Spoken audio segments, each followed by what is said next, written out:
صل على محمد وعلى آل محمد كما صليت على إبراهيم وعلى آل إبراهيم إنك حميد مجيد اللهم بارك على محمد وعلى آل محمد كما باركت على إبراهيم وعلى آل إبراهيم إنك حميد مجيد الله সম্মানিত এলাকাবাসী সম্মানিত মুসলিম আমরা যারা দোকান পাড়ে রাস্তাঘাটে বিভিন্ন জায়গায় আসি এখনই দোয়া হবে সকলের কাছে হলো আমরা তো আল্লাহ কবুল করলেই আসতে পারি এই জন্য তারপরে আমি অনুরোধ করতে যে সর্বশেষ একটা দোয়ার সময় আমরা একটু ভেতরে আসি দোয়ায় সামিল হই দেখেন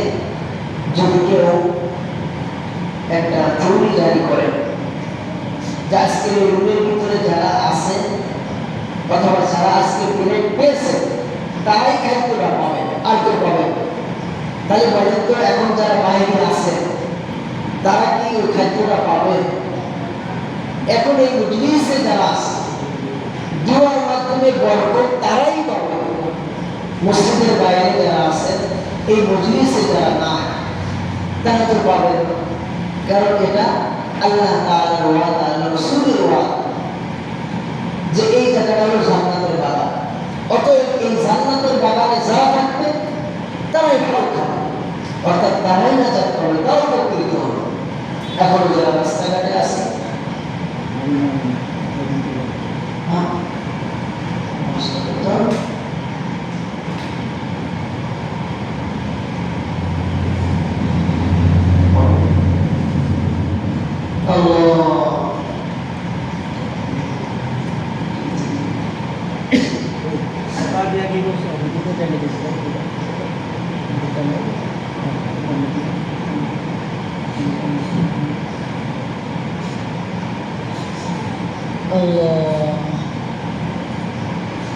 যাই হোক পুরো ভাইরা যারা রাস্তাঘাটে আসি বিভিন্ন জায়গায় আসি তাদেরকে ভিতরে আসার জন্য বিশেষভাবে অনুরোধ করেছে কর্তৃপক্ষ বলেছেন যে আপনাদের কাঙ্ক্ষিত আজকে এই মহানবে বিশাল ভোজন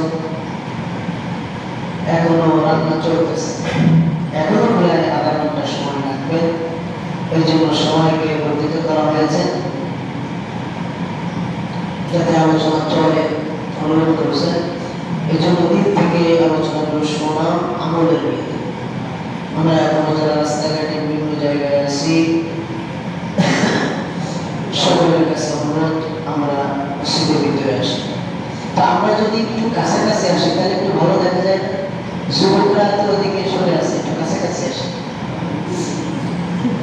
তিন জায়গায় ফাঁকা রাখতে না দূরে থাকতে না কয় জায়গায় বলে এটা শিখে নেই কয় জায়গায় দূরে থাকতে না তিন জায়গায় কয় জায়গায় তিন জায়গায় দূরে থাকতে না কয় জায়গায় তিন জায়গায় দূরে থাকতে না তার ভিতরে একটি হলো এই মজলিস যখন আমরা বসবো তো জোরে জোরে বসবো যদি না বসি তো মাঝখানে শয়তান করবে আজকে আমাদের মাহফিল গুলো উপকার হয় উপকার থেকে ক্ষতি বেশি হয় আমরা যারা মাহফিলে যাই যাওয়ার সময় এক টুকরা বাদাম কিনি ঠিক কিনা ওই বাদামকে সামনে নিয়ে মোটামুটি করে বন্ধু মিলে চাপটা খেয়ে থাকে এখন এই মাছগুলো সব বাদামের ভিতরে চলে যায় শয়তান আমাদেরকে ওখানে ওয়াসওয়াসা দিয়ে দেয় ঠিক না এই জন্য আমরা যেখানে থাকবো জোরে জোরে বসবো আরেকটা জায়গা হলো আমরা যে নামাজে কাতারে দাঁড়াই না এই নামাজের কাতারের ভিতরে আমরা ফাঁকা রাখবো না জমে জমে দাঁড়ানোর চেষ্টা করবো আমি বড় বংশের অমুক ছোট বংশের আমি কোটিপতি অমুক গরিব মুটির এই দিকে লক্ষ্য রাখবো এই কাতারের ভিতরে কোনো রাজা বাদশা নাই কোনো কেউ না সবাই সমান এই জন্য কাতার সবাই জোরে জোরে কাতার আর এক জায়গায় কথা বলবো এক জায়গায় কথা বলবো সবুজ আপনার আজকে আমাদের এই সমাজ যেহেতু আমি একটু বড় পড়াই এত বেশি তালাক হচ্ছে যার নাম শেষ এই মাহফিলের পরে একজন ফোন দিল, হুজুর আমি বললাম যে আপনারা সামাজিকভাবে একটু মিটায় সংসার করার পরিবেশ তৈরি করে, এই তালাক টালাক ভালো জিনিস এগুলো ঠিক অনেক বোঝায় হবে। যাই হোক বলার উদ্দেশ্য এই তালাকের উল্লেখযোগ্য একটি বড় কারণ হলো এই হাদিস না। রাসূল বলেছেন স্বামী স্ত্রীর ভিতরে কোনো ফাঁকা রাখা যাবে না।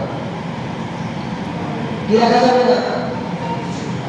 তার মানে দেখেন, আর আমরা স্বামী থাকে এক জায়গায়, স্ত্রী থাকে আর এক জায়গায়, আর কোনো একটা হলেই তো স্বামীর আর কোনো খবরই নেই, কোনো কথা নেই, বেতারা কথাবার্তা। স্বামী স্ত্রী চিন্তা নেই, মহাপর। রাসূল বলেছেন বাচ্চাদের বয়স যদি 7 বছর হয়, কয় বছর? 7 বছর হয়, তাহলে তুমি তোমার বাচ্চাকে আলাদা করে দাও। রাসূলকে বলেছে বাচ্চা যখন 7 বছর হবে স্বামী স্ত্রী আলাদা থাকবে। 7 বছর বয়স বাচ্চাকে আলাদা করে দাও। স্বামী স্ত্রীর ভিতরে কোনোভাবে যেন সন্দেহ শয়তান ঢোকায় দিতে না পারে। এই শয়তান ঢোকায় দিয়া স্বামী পরক্রিয়া করে, স্ত্রী পরক্রিয়া, অথবা স্বামী করে স্ত্রী ভালো মানুষ, অথবা স্ত্রী করে স্বামী ভালো মানুষ, তেমনি সংসার চলবে। এই জন্য আল্লাহ রাসূল বলেছেন স্বামী স্ত্রীর ভিতরে কোনো ফাঁকা রাখবে। মনে রাখবে, যদি কোনো স্বামী স্ত্রী রাগ করে এদিকে ওদিকে ঘুরে সরে কথা বলে সারা পাল্টে ঘুমা, আল্লাহর গজব সারা রাত করতে থাকবে, ফেরেশতাদের বদদুয়া চলতেই থাকবে। আমাদের কোন পরিবারে এমন অবস্থা চলতে থাকলে ফেরেশতাদের দোয়া কয়দিন বা কবুল হবে না বলে? আল্লাহর তরফ থেকে গজব আসবে না? এই জন্য যুবকদের বেশি খেয়াল করা দরকার, যাতে কোনোভাবেই সরকার আমাদের ওয়াসওয়াসাতে ঢুকায় না। আল্লাহ মেহরা, এই মুহররম মাস, এই মুহররম মাসে রাসূলুল্লাহ নবী সাল্লাল্লাহু আলাইহি ওয়াসাল্লাম আমাদেরকে আরো বেশি কথা বলতে তো হবে না, জমে জমে বসতে হবে, কথা বলতে হবে।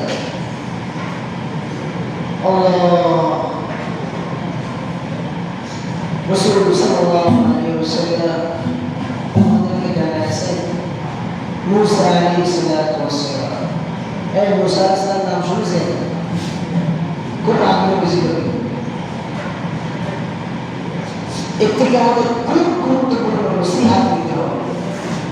মুসা আলাইহিস সালাতু ওয়াস সালাম আল্লাহ তাআলার সাক্ষাৎ দিয়েছেন। কার সাক্ষাৎ? বলেন কার সাক্ষাৎ? আমাদের সমাজে এই বৈভবটি কেন?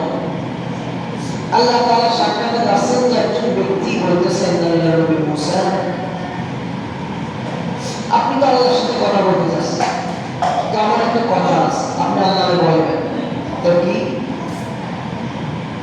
আল্লাহকে যে বলবেন, আল্লাহ যেন আমার সম্পদ কমায় দেয়। এই কি করে বলেন? বলেন বলেন আল্লাহর কাছে কি বলবেন? আল্লাহকে বলবেন আল্লাহ যেন আমার সম্পদ কমায় দেয়। সম্পদ যখন কম ছিল, ঠিক মতো 5 ওয়াক্ত নামাজ পড়তে পারছি, ঠিক মতো জিকির আজকার করতে পারছি, আর এখন এত ব্যস্ত নামাজ সঠিক পড়তে পারে না, জিকির আজকার করতে পারে না, পরিবারকে ঠিক মতো সময় দিতে পারে না, না বিধি ছাড়ে না। ঠিক আছে, মুসা আলাইহিস সালাতু ওয়াস সালাম আমার সঙ্গে চলতে লাগলেন। মুসা যাইতে যাইতে দেখে এক বুড়িমা মরুভূমির ভিতরে বুড়িমা কোন রকম একটা ঘর রয়েছে, যাই যাই মা ভাইয়ের বুড়িমা মুসা আলাইহিস সালাতু ওয়াস সালামকে বললেন, আল্লাহর নবী আপনি আল্লাহর কাছে যাইতেছে, আল্লাহ সুবহানাহু ওয়া তাআলা কে বলবেন আল্লাহ তাআলা যেন আমার সম্পদকে বাড়ায়া দেন। আমি এই জিনিস শুধু মানুষ করে মানুষ এইভাবে কি চলে? আল্লাহকে বলবেন আমার যেন সম্পদ বাড়ায় দেন।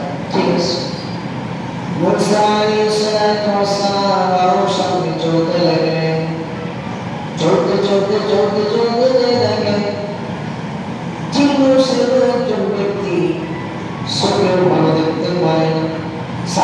তার হাড়ের সাথে মিশে গিয়েছে, শরীরে কোনো বল নাই। আমাদের সমাজে বাজারে বিভিন্ন জায়গায় বেকারি, ফকির মানুষ চলতে পারে না, নিজের শরীর উঠায় উঠায় মানুষের কাছে চায়। এমন দিন একজন ব্যক্তি মুসাকে বলতেছে, আল্লাহর নবী মুসা, আপনি যে আল্লাহ তাআলার দিদার সাক্ষাতে যান, আপনার কাছে কার কি হলো? আপনি আল্লাহ তাআলার কাছে যখন যাবেন, আল্লাহকে বলবে, আল্লাহ তাআলা আমাকে কেন বানাইছে একটু জিজ্ঞাসা করবে। আল্লাহ তাআলা আমাকে কেন বানাইছে, কি দরকার আল্লাহ? আল্লাহ তো মখলুকের ভিতরে আল্লাহ তাআলা কেন আমাকে বানাইলেন একটু জানতে চাই। মুসা বললেন, ঠিক আছে। মুসা আলাইহিস সালাম আল্লাহর দরবারে গেলেন। দূর পানে কথোপকথন চলল, কথাবার্তা শেষ। মুসা আলাইহিস সালাম রব্বের কাছে প্রশ্ন করলেন, ইয়া রাব্বি, হে আমার রব, আপনার বান্দা যে করেছে এগুলা আপনার করে চলতে পারে না, দেখতে পারে না, খাইতে পারে না, শরীরের আলাদে আপনি তাকে কেন বানাইছেন সে জানতে চান। আল্লাহ তাআলা উত্তর না দিয়া একটা সার্টিফিকেট সামনে ধরলেন, একটা নদীর সামনে ধরলেন, লিস্টি সামনে ধরলেন, বললেন, মুসা লিস্টিটার দিকে লক্ষ্য করে পড়ে দেখো। মুসা আলাইহিস সালাম লম্বা লিস্টিটা মোতালা করলেন, পড়ে ফেললেন। পড়তে পড়তে তাকে সবার শেষে ওই ব্যক্তির নাম মুসা কালিমা তাআলা বললেন, মুসা রে, বড় তো দেখতে এটা কিসের তালিকা? মুসা আলাইহিস সালাম বললেন, ইয়া আল্লাহ, এটা তো জাহান্নামীদের তালিকা। আল্লাহ তাআলা বললেন, মুসা এটাকে জানিয়ে দাও, আমি জাহান্নামের ভিতরে একটা ফুটা রেখে দিয়েছি, ওই ব্যক্তি দ্বারা জাহান্নামের গর্ত ফুটাটা বন্ধ করতে চাই, এই জন্য তাকে বানাইছি। মুসা আলাইহিস সালাম বললেন, ওই যে বসাই বুড়িমা সম্পদ বানাইতে চায়, আল্লাহ বলেন তাকে বড় বেশি বেশি শুকরিয়া আদায় করতে। ওই মুসলমান ইমানদার আল্লাহর গোলাম আল্লাহর কাছে আরজি করলেন, আল্লাহ ওই ব্যক্তি সম্পদ বানাইতে চায়, আল্লাহ বলেন মুসা তাকে যে বলবা সে যেন বেশি বেশি না শুকরি করে। মুসা আলাইহিস সালাম আল্লাহর কাছ থেকে চলে আসলেন, এসে যখন ওই ব্যক্তির সাথে দিলনশীল ব্যক্তির সাথে দেখা হয়ে গেল, সাক্ষাৎ হয়ে গেল, মুসাকে প্রশ্ন করলেন। মুসা আলাইহিস সালাম বলতে চাইল, এমনিতে ওই লোকটা অসহায়, ভালো চোখে দেখতে পারে না, অসুস্থ ব্যক্তি, কেমনে বলে? মুসা বলতেছে, আল্লাহ যা বলেছে তোমাকে বলা যাবে না, তোমার শোনার দরকার, কিন্তু ওই ব্যক্তির আসল বান্দা শুনতেই তাকে হবে। মুসা আলাইহিস সালাম নির্ভয় হয়ে এক পর্যায়ে যে বললেন, আল্লাহ তাআলা বলেছেন, আল্লাহ তাআলা তোমাকে জাহান্নামে একটা ফুটা বন্ধ করতে চায়, আল্লাহ তোমার দ্বারা জাহান্নামে একটা ফুটা বন্ধ করতে চায়। ও কোরআন বাজারের মুসলমান ভাইয়েরা, পর্দার অন্তরের মা বোনেরা, আমার দিলের কান দিয়ে শুনি, এই কথা বলতে দেরি ওই ব্যক্তির জবান দিয়ে আল্লাহর শুকরিয়া আলহামদুলিল্লাহ বলতে দেরি না। মুসা আলাইহিস সালাম ছিলেন প্রচন্ড রাগী, প্রচন্ড রাগের কারণে মুসা আলাইহিস সালাম ওই ব্যক্তিকে বললেন, হে ভাই, এটা কি কোনো সুসংবাদ নাকি? তুমি এত বড় চিৎকার দিয়ে আলহামদুলিল্লাহ বললে ব্যাপার কি? ওই ব্যক্তি যে কথাটি বলেছিল, আমি এই কথাটি আপনাদের শোনাইতে চাই। ওই ব্যক্তি যখন বলেছিল, আল্লাহর নবী আপনি এটা বুঝবেন না, বুঝবেন না। এই জন্য আলহামদুলিল্লাহ বলেছি, আল্লাহ তাআলা এই কুরবানা সৃষ্টি করেছেন, সাত আসমান সাত তরফ জমি, এত এত এত মাখলুক সৃষ্টি করেছে। আল্লাহ তাআলা এত সুন্দর সুন্দর মানুষ তৈরি করেছে। আল্লাহ কত সুন্দর করে মানুষ বানাইছে। আল্লাহ বলেন, লাকাদ খালাকনাল ইনসানা ফি আহসানি তাকওয়ীম। এবার মুসলমান ভাইরা, এই দুনিয়ার ভিতরে যত মাখলুক আল্লাহ বানাইছে, সব থেকে সুন্দর করে আল্লাহ মানুষকে বানাইছে। আল্লাহ মানুষকে তার কুদরতি হাতে বানাইছে। ইন্নাল্লাহা খালাকা বিয়াদিহি,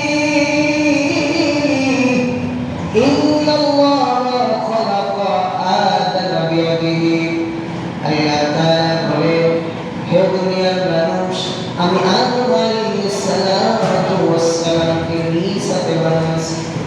হযরত আবু হুরায়রা বর্ণনা করেন, আল্লাহর হাবিব বলেছেন, মাতরাকা খলাকাল্লাহু আদামা বিসূরাতিহি। আল্লাহ তাআলা কত সুন্দর চমৎকার করে আদম আলাইহিস সালাতু ওয়াস সালামের সূরত বানাইছেন। হে তোমার মুসলমান ভাই, আল্লাহ যদি চাইতেন তোমার চক্ষু তোমার সামনে না দিয়ে পিছনে দিতে, বড় বাধা দেওয়ার কেউ ছিল নাকি? আল্লাহ যদি চাইতেন তোমার একটা কান দেবে না, বাধা দেওয়ার কেউ ছিল না। আল্লাহ যদি চাইতেন তোমার মুখে দাঁত থাকবে না, বাধা দেওয়ার কেউ ছিল না। আল্লাহ যদি চাইতেন তোমার হাত দেবে না, বাধা দেওয়ার কেউ ছিল না। তাকে দেখো না, যার হাত নেই সে হাতের বদলে বোঝে, যার চোখ নাই সে চোখের বদলে বোঝে, যার জবান নেই কথা বলতে পারে না সে জবানের বদলে বলে। যেই ব্যক্তি কানে শুনতে পারে না সে কবে কানে শ্রবণ করার কদর। হে মুসলমান ভাই রে, যদি কোনো ব্যক্তির চোখ না থাকে, পুরা দুনিয়ার সম্পদ যদিও সে হয়ে যায়, আর পুরা দুনিয়ার ভিতরে সব থেকে সুন্দরী নারী যদি তার স্ত্রী হয়, তাহলে ওই ব্যক্তি কোনো মূল্য নাই, দাম না। কারণ দেখার সুযোগ পায় না। এই জন্য যার চোখ নাই সে চোখের কদর বোঝে। ওই ব্যক্তি বলতেছে, আল্লাহর নবী, আল্লাহ এত এত এত এত সৃষ্টি করেছে, সব সৃষ্টির মধ্যে আমি অত এই জীবনের ব্যক্তিকে যে আল্লাহ মনে রেখেছে, এই মনে রাখার কারণে আমি আল্লাহর প্রশংসা করেছি। চিন্তা করছেন? আরে টাকা দেখেন না, শরীরে মাসে মাসে হাসপাতালে যাবে, বুঝতে পারে দিন পরে হে সুস্থ মানুষ, মাঝে মাঝে হাসপাতালে গিয়ে তুমি ভ্রমণ করবা, তাহলে হাসপাতালে যখন যাবা, পঙ্গুর ভিতরে যখন যাবা, তখন তোমার হাতের কদর বুঝে আসবে, পায়ের কদর বুঝে আসবে, তোমার চোখের কদর বুঝে আসবে, তোমার কানের কদর বুঝে আসবে। কারণ এই সময় যে সমস্ত জায়গায় না গিয়ে মানুষ অসুস্থতা বোধ করতে পারে না। আরে যদি ওই ব্যক্তির কথা একটু চিন্তা করে থাকে, কিছু নাই কিছু নাই, তারপরে আল্লাহর শুকরিয়া বাদ দেয় না। আর আল্লাহ তাআলা আমাকে এত সুন্দর সন্তান দান করেছে, এত সুন্দর স্ত্রী দান করেছে, আমার মা বাবা এখন জীবিত আছে, এত সুন্দর চাকরি দান করেছে, আবার এত সম্পদ দান করেছেন, এত সম্মান দান করেছেন, এত ক্ষমতা দান করেছে, এত কিছুর উপরও যে ব্যক্তি ওই মালিকের শুকরিয়া আদায় না করে, মালিককে বলে যায়, এর মতন অকৃতজ্ঞ, এর মতন নালায়েক, এর মতন খারাপ পৃথিবীতে ভিতরে আছে বলে আমার মনে হয় না।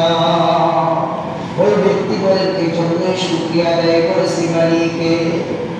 মুসা আলাইহিস সালাম বললেন, ঠিক আছে, সামনে চলতে লাগলেন, বুড়িমার সাথে দেখা। বুড়িমা বলে, কি বলছে? মুসা আলাইহিস সালাম দেরি না করে যাচ্ছে আর বলতেছে, বুড়িমা, আল্লাহ বেশি কিছু বলেনি, তুমি বেশি বেশি আল্লাহ শুকরিয়া আদায় করো, আল্লাহ বলেছেন ঠিক মতো নামাজ পড়ো, জিকির আজকার করো, আল্লাহর গুণগান করো, তোমার সম্পদ বেড়ে যাবে। বুড়িমা ভেসকি দিয়ে বলেছে, এমনি খাইতে পারে না, আমাদের সমাজ আছে। আল্লাহ দেখার নেই, আমার গরুটাই দেখি, আল্লাহ লোকলে আমার ছেলেটাই নিয়ে গেল, এরকম ব্যক্তি আছে না? আল্লাহ ঋণে যে আমার ব্যবসায় লস আর লস, আল্লাহ মানে যত দোষ আল্লাহ দোষ, আমার কোনো দোষ নেই। আছে না? নাই গরুটা বলতেছে সত্যি আল্লাহ, তুমি যাও, তুমি যাও, তোমার আল্লাহ নিয়ে তুমি খাও। মুসা আলাইহিস সালাতু ওয়াস সালাম সামনে কদম বাড়াইতে একটা বাতাস আসার সঙ্গে সঙ্গে পরিমাণ ওই ঘরটা বাতাসে নিয়ে চলে যায়। আল্লাহ বলছেন, হে দুনিয়ার মানুষ, আমি আল্লাহ তোমাকে মাথা গুজা খাই দিয়েছি, তুমি তাকায় দেখো কত মানুষের মাথা গুজার মতন জায়গা নাই। হে বিঘা জমির মালিক, তাকায় দেখো এই জমির ভিতরে অনেক মানুষ, তার মানে 101 পয়েন্ট জমি পর্যন্ত নয়। কেউ দুনিয়ার ভিতরে স্বর্ণের চামচ মুখে নিয়ে জন্মগ্রহণ করে, কেউ দুনিয়ার ভিতরে আসার পরে আল্লাহ সম্পদ দান করে। আমাদের কাছেই আনিস এক সময় গরিব মানুষ ছিল, এই সুপাররা কি ছিল আমরা জানি, এই মানুষের কি ছিল আমরা জানি। আজকে যদি টাকার মালিক হয়ে বাহাদুরি করে, আমাদের চতুর্পাশে অনেক মানুষ বাহাদুরি করে। আল্লাহ বুঝায়, হে দুনিয়ার মানুষ শুনে নাও, তুমি যদি আমাদের সমাজে অনেক গরিব মানুষ আছে, যারা মিসকিন, মানে আমাদের সমাজে গরিব মানুষের সব থেকে মারাত্মক খতরনাক খারাপ জায়গা হলো এই মানুষগুলো আল্লাহ কৃতজ্ঞতা আদায় করে না। আল্লাহ বুঝাইলেন, হে ভ্যান চালক, যে ব্যক্তির টাকা আছে সে আর কন্ডিশন গাড়িতে চলে, রোনা অহংকার করে নামাজে যায় না, তুই ভ্যান চালক কেউ নামাজে যাস না, তোর কি মাথায় এটা ধরে না? হে কুলের শ্রমিক, তোর আল্লাহ সম্পদ দেয়নি, এরপরেও তুই আল্লাহর কোন পালন করিস না, তোর কি মাথায় ধরে না? আল্লাহ বুঝায়, হে সম্পদবিহীন মানুষ শুনে নাও, তুমি যদি আমার বেশি কৃতজ্ঞতা আদায় করো, আমি সম্পদ বাড়ায় দেব। মুসা বলে তাকায় দেখলাম একটা বাতাস আসলো, আসার সঙ্গে সঙ্গে উড়া নিয়ে গেল। আল্লাহ বুঝাইলেন, আগে তোর মাথার বুঝাটা ছিল, অকৃতজ্ঞ হওয়ার কারণে মাথার বুঝায় যাইল না। আমার চোখের সামনে আমি নিজেই দেখেছি, এই ফুলতলার জমিনের ভিতরে ছেলে বড় সন্ত্রাস, বাপ বাহাদুরি করে, আমার ছেলে এই তো কিছুদিন পরে দেখলাম ওই ছেলে আর নাই দুনিয়া থেকে, অন্য আরেকজন মারা সন্তান সন্ত্রাস হয়েছে, বাপ বড় বাহাদুরি করে। আমাদের সমাজে অসংখ্য মানুষ আছে, আগেও ছিল, নেতা নেত্রীগিরি করার কারণে বংশের পরে জুলুম করে, বাপ ভাইরা বেশ বাহাদুরি করে, কিন্তু টাকা থাকে আজকে অনেক বাহাদুরি কিন্তু আমাদের চতুর্পাশে আর নাই। কেউ বা বিদেশ, কেউ বা পলাতক, কেউ বা, আমি বলতে চাই আজ যদি কেউ এই পথ অবলম্বন করে বেশি দিন যাওয়ার দরকার নাই, আল্লাহর তরফ থেকে কসম আসতে দেরি হবে না। এই জন্য ওই বুড়িমার মতন যেন আমাদের সম্পদ হারিয়ে না যায়, এই জন্য বেশি বেশি কৃতজ্ঞতা করবো। আরো মুসলমান মুসা আলাইহিস সালাতু ওয়াস সালাম আমার সামনে দাঁড়াতে দাঁড়াতে ওই মুরব্বির দেখা, মুরব্বি বলে, আল্লাহ কি বলেছেন বলো। মুরব্বি তখন আল্লাহ তাআলা মুসা আলাইহিস সালাতু ওয়াস সালামকে বলেছিল, কোন কোন শুকরিয়া আদায় করার জন্য ওই ব্যক্তিকে বলা হলো, তুমি আল্লাহর নাশকরি করো, আল্লাহর নাশকরি করো। যদি আল্লাহর কৃতজ্ঞ হও, আল্লাহর নাশকরি করো, আল্লাহ তোমার সম্পদ বাড়ায় দেবে। ওই মুরব্বি তখন বলল, আল্লাহ নবী মুসা, না না না না না, এটা হতে পারে না যে আল্লাহ আমাকে এত দরিদ্র থেকে সম্পদের মালিক বানাইল, ওই আল্লাহর কৃতজ্ঞ আমি হব না, আল্লাহ শুকরিয়া বাদ দেব না, আমি দান করা ছাড়ব না, আল্লাহর হুকুম পালন করা ছাড়ব না। মুসা আলাইহিস সালাতু ওয়াস সালাম বললেন, তুমি যদি না ছাড়ো, আল্লাহ তাআলা তোমার সম্পদ তোমাদের বাড়াইতে থাকবে। মুসলমানরা আমার অনেক কয়েকজন মুসলমান দীর্ঘকাল ধরে একদিন না, দুই দিন না, তিন দিন না, 36 কত বছর হজ করে? 36 বছর। 36 বছর ধরে হজ করে। তো এত বেশি বড় মুসলিম মানুষ একজন সাধারণ মানুষ বলতেছে, হুজুর আপনি তো বছর হজে যাবেন, আমরা আপনার সাথে একটু হজে যাব, আপনার খেদমত করব। অনেক সময় আছে না, ওরা একজনকে ভাগ করতে পারে, ঠিক আছে চলো, তো সাথে গেছে। মক্কায় যাওয়ার পর তাওয়াফ শুরু করছে। যখন তাওয়াফ করতেছে তখন গায়েবের একটা আওয়াজ, কি আওয়াজ? গায়েবের আওয়াজ হচ্ছে আসলে নাম ধরে বলতেছে, হে আল্লাহর বান্দা মনে রেখো, আল্লাহ তাআলা তোমার লাব্বাই কবুল করবে না, তোমার হজ আল্লাহ কবুল করবে না। এখন এই কথা যে সাথে গেছে ও কিন্তু শুনে হয়েছে ব্যাপারটা। এই লোকের এত বড় বুজুর্গ মনে করি, এত জ্ঞানী, এত আলেম, আল্লাহর হজ কবুল করবে না, তাহলে তো লোকটা সুবিধা না, গোপনে গোপন করে মনে আছে না? চিন্তা করে গেল ব্যাপার। তো তওয়াব করে সে বেঁধে বসে বলতেছে, হুজুর আমি আপনার সাথে থাকবো, আমি আপনার সাথে থাকবো। কেন বাবা? না, আমি তেমন একটা কথা শুনেছি যে গায়ের থেকে একটা আওয়াজ এসে আপনার নাম ধরে বলতেছে যে আল্লাহ আপনার হজ কবুল করবেন, তাহলে তো আমি থাকলে আবার করলাম, আমি থাকবো। তখন ওই ব্যক্তি বলতেছে, তুমি এই কথাটা কতবার শুনেছ? হুজুর এই কথাটা একবার শুনেছি। ওই হুজুর কথাটা বলতেছে, আল্লাহর গোলাম, আমি আজকে 36 বছর ধরে হজ করি, এই 36 বছর ধরে প্রতিবার একই কথা শুনি, হে আল্লাহর গোলাম তোমার হজ আমি কবুল করব না।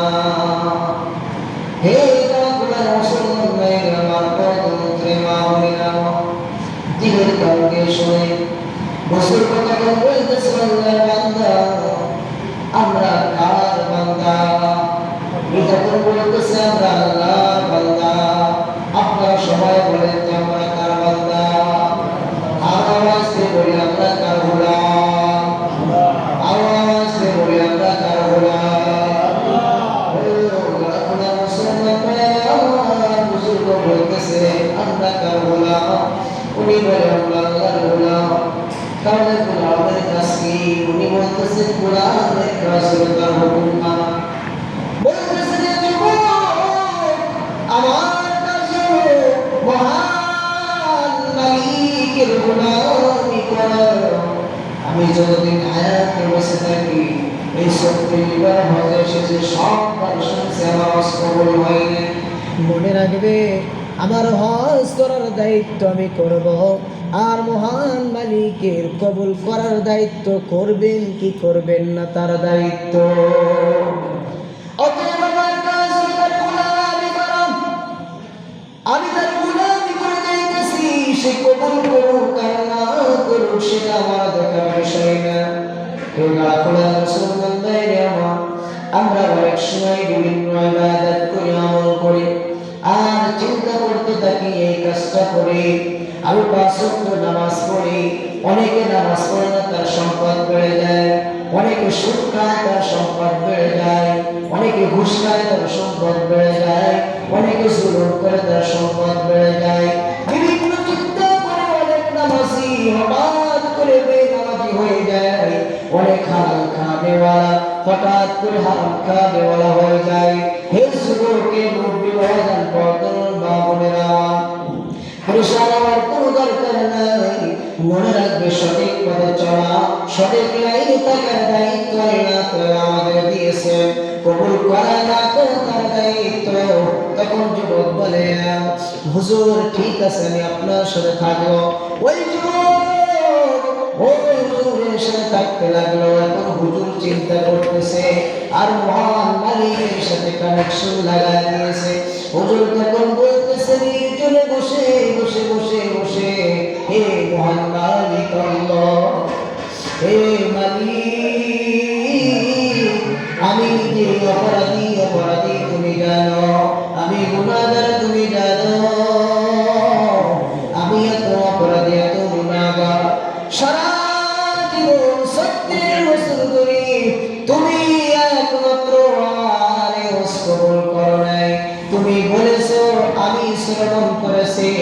কেউ শুনে নাই।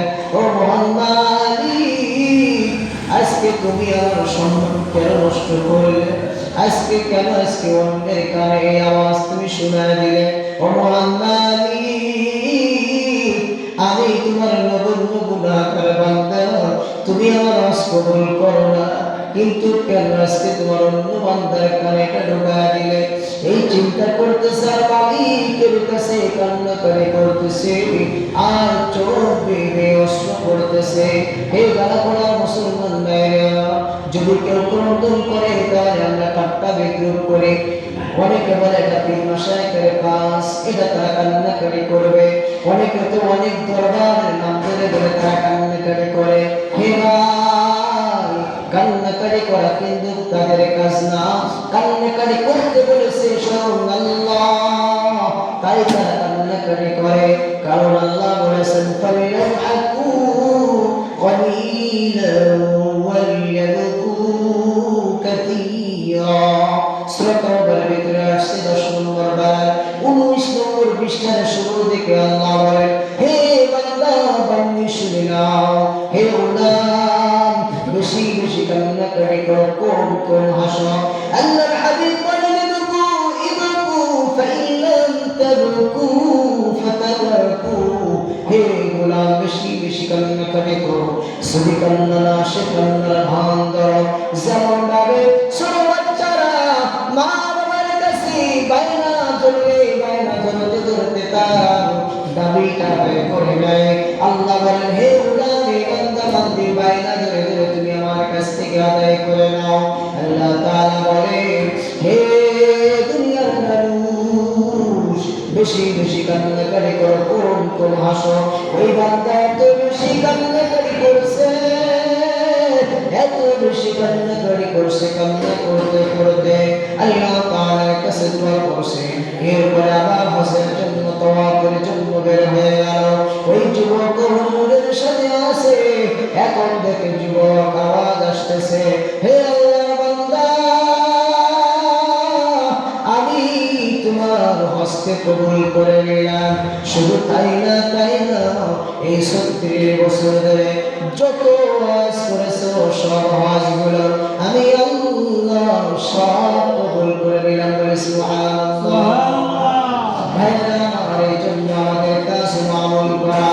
আমাদের কাজ কি বলেন? আমাদের কাজ হলো আমল করা। আল্লাহ বলেন,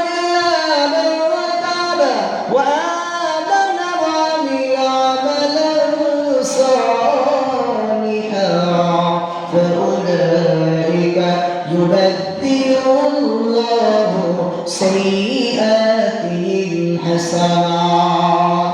যদি কোনো ব্যক্তি 80 বছর ধরে বেঈমান থাকে, আল্লাহর নাফরমানি করে, 100 বছর পরে ও যদি আল্লাহ তাআলার গোলাম হয়ে যায়, ঈমান আনতে পারে, ঈমান আনার পর আল্লাহ তাআলা বলে ওই ব্যক্তি ঈমান আনার কারণে আমি তার পিছনে 100 বছরের গুনাহকে ক্ষমা করে দেই। শুধু তাই নয়, আমি তার গুনাহকে ইবাদুল্লাহ সাইয়্যাতিন হাসানাত, ওই ঈমানের কারণে ভালাই দ্বারা মঙ্গলটাকে মঙ্গল দ্বারা, তার কল্যাণটাকে গুনাহকে আমি পরিবর্তন করে নেকির দ্বারা দিয়ে দিই। এই জন্য ভালো করে মনে রাখা যে ইবাদত করার কাজ হলো আমাদের। যদি আমরা ইবাদত করতে পারি, যে হালাতে থাকি, যে অবস্থায় থাকি, ওই অবস্থায় যদি ইবাদত করি, ওই অবস্থায় যদি আল্লাহর গোলামি করি ইনশাআল্লাহ, তাহলে কোনোভাবে কোনো ব্যক্তি আল্লাহ তাআলার পক্ষ থেকে অবশ্যই নাজাত পাবে, অর্থ পাবে, সুখ পাবে। মনে রাখবে, শুধু বিশাল অর্থের মালিক হলে দুনিয়াতে সুখী বলা হয়। জানেন না, দুনিয়াতে অনেক ধনী মানুষ, যার চাকর দুনিয়ার সব খাইতে পারে, কিন্তু সে হাজার হাজার হাজার হাজার লাখো লাখো বিলিয়ন কোটি টাকার মালিক হয়েও সে একটু বস্তুর টুকরা খাইতে পারে না। সবকিছু করার মালিক কে? আপনি চিন্তা করে দেখছেন যে আল্লাহ তাআলা আমাদেরকে কত ভালোবাসে। এই জন্য আল্লাহ তাআলার শুকরিয়া জ্ঞাপন করা, আল্লাহ তাআলার গোলামি করা। ভাইরা আসলে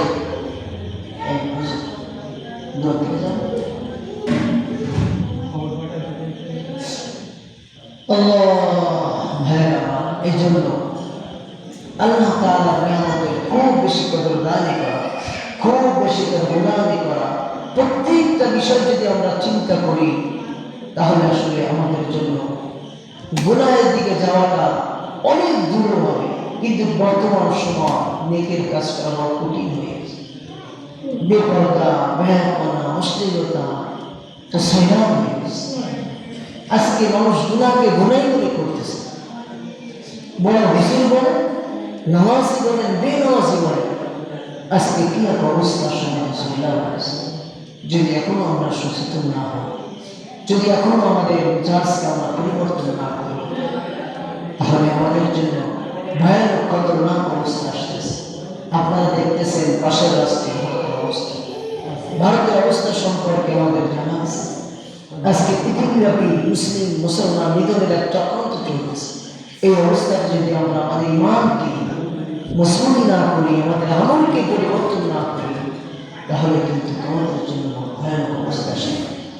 রাসূল আরবি সাল্লাল্লাহু আলাইহি ওয়াসাল্লামের একটি হাদিস বলে আমরা দোয়া দেখে যাই। সেটি হলো আল্লাহ নবী বলেছে, সে জামানায় তোমরা নারীদেরকে ঘরে আবদ্ধ করে রাখো।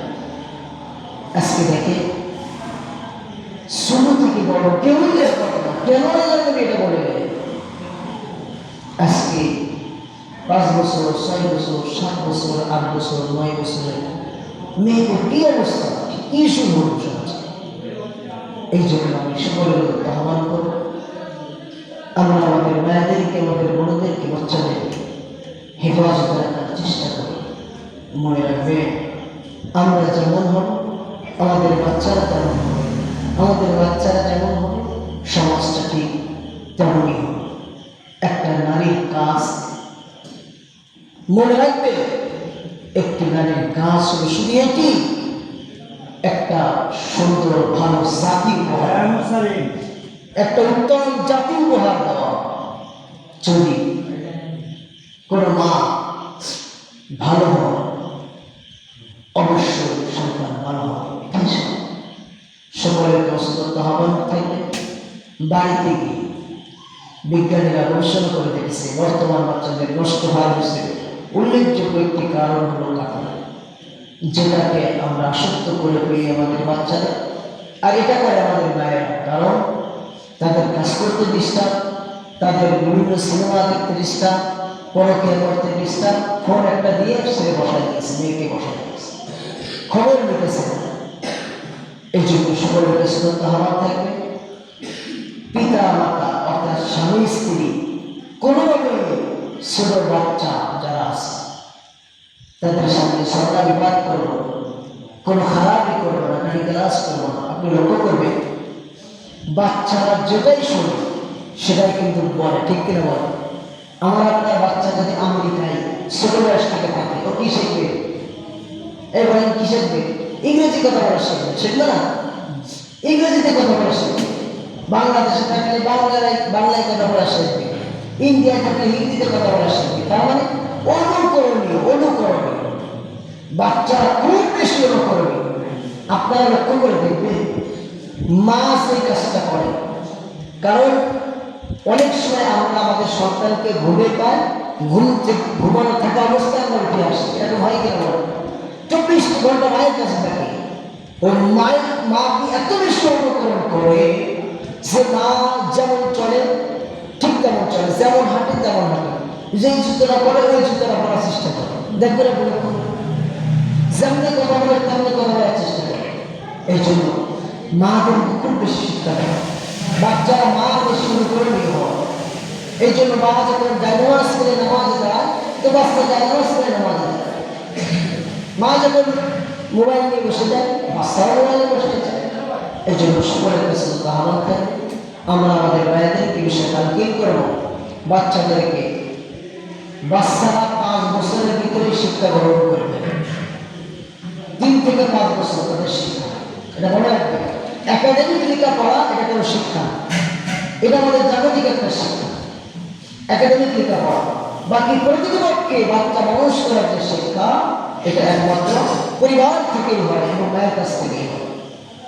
আমার বাচ্চা কার সাথে মিশতেছিল, স্বামী স্ত্রী বাচ্চার সামনে উড়াত করা, মানা করা, গালি গালাজ না করা, ঝগড়া বিবাদ না করা, দেখবেন অনেক মেয়েরা সামলায় না, কারণ মা সামলাইতে না, মেয়ে সামলাইতে না। ভালো পরিবারের কোনো মেয়ে আপনি পাবেন না সামলায়, ভালো পরিবারের মেয়েকে আপনি পাবেন না স্বামীর সাথে খারাপ আচরণ করে, সমাজে বিবাদ করে।